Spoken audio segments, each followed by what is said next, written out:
Según Oxfam, una ONG dedicada a combatir la pobreza, el 1% más rico de la población posee más del doble de la riqueza que 6.900 millones de personas. Cifras de este tipo son muy populares en la actualidad y a primera vista ese dato es contundente, pero solo muestra una cara de la moneda. Solo dice que el 1% de la población es relativamente muy rico, pero no refleja necesariamente la situación del resto. Si miramos el coeficiente Gini, un índice que mide la desigualdad de ingresos en un país, se pueden concluir varias cosas. No es tan cierto que la desigualdad haya aumentado en todo el mundo. Entre más alto el índice, mayor es la desigualdad. Por ejemplo, América Latina y el Caribe sigue mostrando niveles muy altos de desigualdad, pero han disminuido de 1990 a 2015. Los países por debajo de la línea de 45 grados muestran una disminución en la desigualdad, y por encima significa que la aumentaron. Brasil en 1990 tenía un índice de 60 y en 2015 de 51, es decir, que la desigualdad disminuyó. Por otro lado, las economías industriales avanzadas muestran niveles de desigualdad más bajos, pero aumentó en la mayoría de los casos. Por ejemplo, Italia en 1990 tenía un índice aproximadamente de 29 y en 2015 subió a 34. Basándonos en este gráfico, no se podrían hacer generalizaciones sobre la desigualdad en todo el mundo. Donde sí se podrían sacar conclusiones más generalizadas es en los niveles de pobreza. El porcentaje de población que vive con menos de 1.9 dólares al día ha disminuido en gran parte del mundo, desde 1981 hasta 2015. El mundo pasó de 18% a 3.1%, eso significa que por lo menos en los últimos 35 años, cientos de millones de personas han salido de la pobreza. La pregunta es por qué existe la percepción de que hay más pobreza en el mundo. En parte porque construimos una visión de la realidad a muy corto plazo y no nos importa el hecho de que las condiciones de vida en gran parte del mundo hayan mejorado desde los últimos 50 o 100 años. Por varias razones tenemos mayores expectativas de consumo y calidad de vida a corto plazo. Y por otra parte, por decirlo de alguna forma, a algunos les genera malestar el éxito de los demás, sobre todo el que consideran que no tiene suficientes méritos. En pocas palabras, a algunos les tiene sin cuidado que su calidad de vida haya aumentado, sino que otros tienen más. El punto es que están comparando la pobreza relativamente, es decir, en comparación con la riqueza y los bienes materiales que pueden disfrutar unos pocos. Friedrich Hayek decía, es equivocado pensar en esas nuevas posibilidades, las de los ricos, como si desde el principio fuera una posesión común de la sociedad que sus miembros pudieran disfrutar deliberadamente. Por ejemplo, un computador, el acceso a internet, un viaje en avión o un celular. Hace algunos años eran un lujo, solo algunos podían disfrutarlos. Hoy son bienes al alcance de muchos, incluso de los pobres. Dicho de otro modo, los elementos que vemos hoy tan normales, baratos y eficientes, primero se produjeron en cantidades limitadas para quienes podían pagarlos. Los lujos de hoy son las necesidades del mañana. Hayek afirmaba que el progreso sería imposible sin la desigualdad, porque es inevitable que unos estén más adelantados que otros para facilitar el avance de quienes están por debajo, mientras se mejoran los procesos de producción y conocimientos para que esos bienes lleguen a ser suministrados a la mayoría. Este contexto de desigualdad, donde unos disfrutan más riqueza que otros, ha despertado el interés de organizaciones y gobiernos a promover políticas de distribución de la riqueza.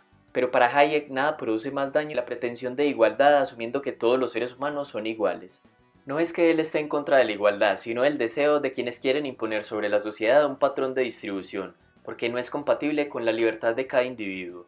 Un caso extremo, como el de Corea del Norte, muestra que si se quiere eliminar toda desigualdad económica, habría que suprimir toda libertad individual, al menos para los ciudadanos. La cuestión es que en un país libre las desigualdades saldrán por un lado o por otro.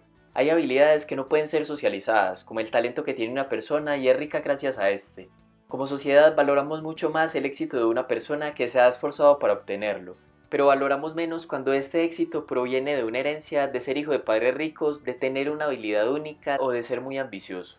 Sin duda, todo esto genera desigualdad y no hay manera de impedir que solo algunos gocen de estas ventajas.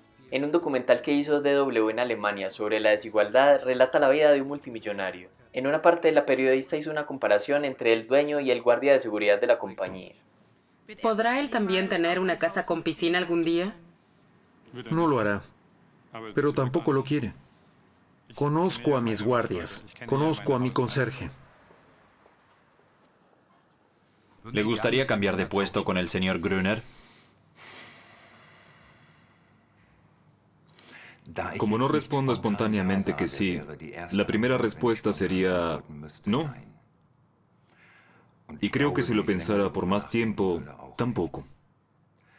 No tiene nada que ver con su persona o lo que hace, sino sencillamente con mi actitud, porque yo no quiero tener tanta responsabilidad. ¿Le gustaría una casa con piscina? Sí, pero quizá no aquí en Alemania.